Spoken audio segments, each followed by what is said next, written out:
कक्षा में आप सबका स्वागत है। बच्चों, आशा करती हूँ आप सब कुशल मंगल होंगे। तो चलिए आपसे मैं कुछ एक प्रश्न पूछती हूँ। जीवन में क्या अनमोल है? हाँ, तो बहुत से बच्चों ने इसका उत्तर सोच रखा होगा या कुछ उसका उत्तर सोच रहे होंगे।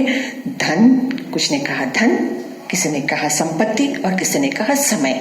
हाँ बच्चों, तो धन और संपत्ति जो है वो खो जाने पर आप उसे दोबारा पा सकते हैं, लेकिन समय अगर एक बार खो गया तो उसे दोबारा हम नहीं पा सकते। तो आज की जो हमारी कविता है, समय की पहचान अर्थात समय का महत्व। तो समय बहुत अनमोल है, उसका महत्व धन से भी ज्यादा है। तो चलिए आज हम अपनी कविता पढ़ते हैं। कविता पढ़ने से पहले मैं कवि परिचय पढ़ना चाहती हूँ। कवि का नाम है सिया राम शरण गुप्त और उनका जन्म जो है मध्य प्रदेश के झांसी चिरगांव में हुआ। उनकी रचनाएं मौर्य विजय, अनाथ बापू आदि। ये हिंदी के राष्ट्र कवि मैथिली शरण गुप्त के अनुज थे। अनुज का मतलब है छोटे भाई। तो चलिए मैं पंक्ति पढ़ती हूँ। और उद्योगी को कहाँ नहीं सू समय मिल जाता, समय नष्ट कर कहीं सौख्य कोई भी पाता।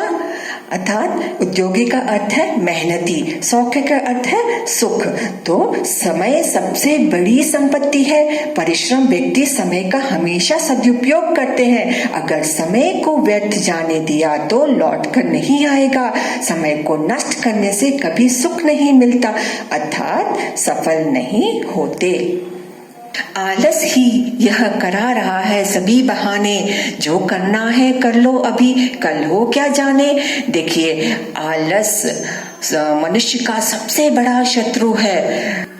आलसी मनुष्य बहाने करता है। आलस मनुष्य की सबसे बड़ी कमजोरी है। आलसवश जल्दी सोना, देर से उठना, दोस्तों से व्यर्थ की बातों में समय खराब करना, तो आदि बातें समय को नष्ट करने के समान है। अर्थात चाणक्य ने कहा है, आलसी मनुष्य का वर्तमान और भविष्य नहीं होता। ठीक है, क्या कहा चाणक्य ने? आलसी मनुष्य का वर्तमान और भविष्य नहीं होता। बिल्कुल सही कहा उन्होंने। तो चलिए तो आलसी मनुष्य ना तो वो अपना प्रेजेंट यानी वर्तमान बना सकता है और ना ही अपना वो फ्यूचर बना सकता है।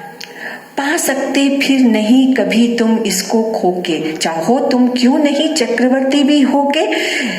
लेकिन गुजरा या बीता समय कभी वापस नहीं आता। आप कितने भी शक्तिशाली हो या चक्रवर्ती ही क्यों ना हो, बीते समय को फिर से नहीं पा सकते।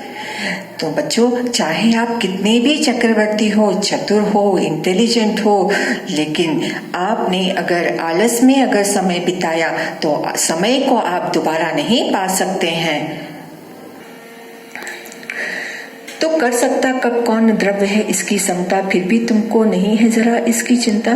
तो देखिए, यहाँ पर कवि एक प्रश्न पूछ रहे हैं। वो यह प्रश्न यह है कि धन और समय की तुलना कोई कर सकता है?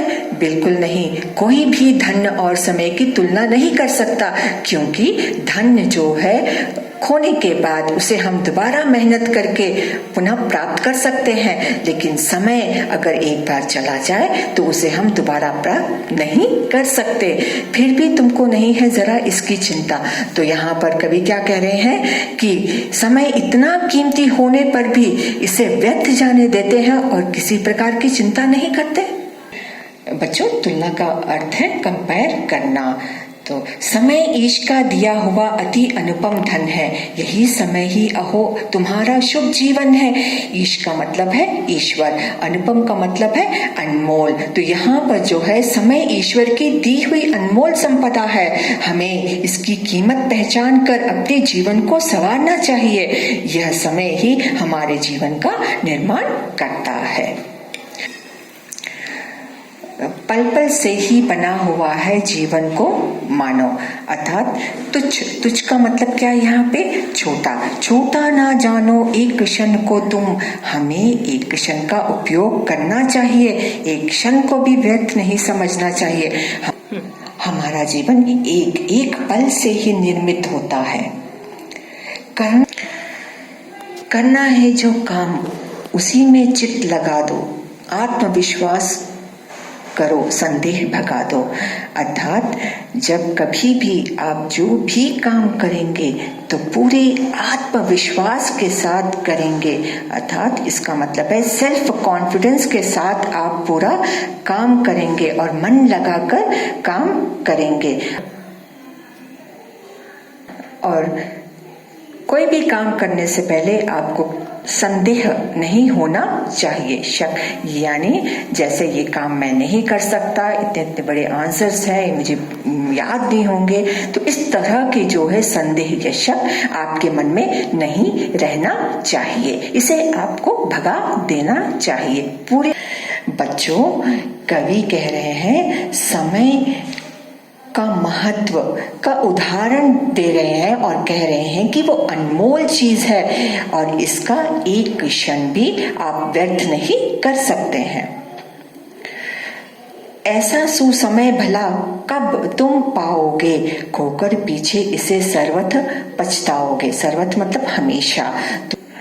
तो इस प्रकार उचित समय को गंवाना नहीं चाहिए, क्योंकि अगर इसे एक बार गंवा दिया तो फिर इसे आप कभी प्राप्त नहीं कर सकते।